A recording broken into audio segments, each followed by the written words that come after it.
Tiniyak ni Pangulong Bongbong Marcos na magiging patas ang paghawak sa mga kaso ni Pastor Apollo Kibuloy ng Kingdom of Jesus Christ at hindi siya dapat mag-alala na makikialam ang Amerika.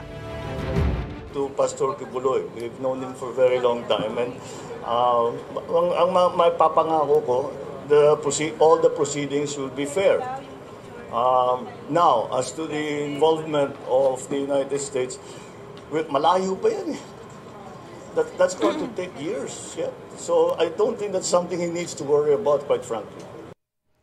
Nauna sinabi ni Kibuloy, lilitaw lang siya kung may papangako ng gobyerno na hindi makikialam ang Amerika sa kanyang mga kaso.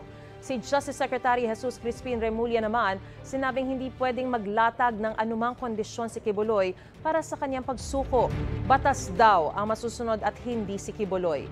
Ipinaaresto si Kibuloy ng Davao Regional Trial Court dahil sa mga kasong child abuse at sexual abuse. Sinampahan din siya ng kasong qualified trafficking sa isang korte sa Pasig. Sa Amerika naman, nahaharap siya sa patong-patong na kaso, kabilang ang sex trafficking, fraud and coercion at bulk cash smuggling.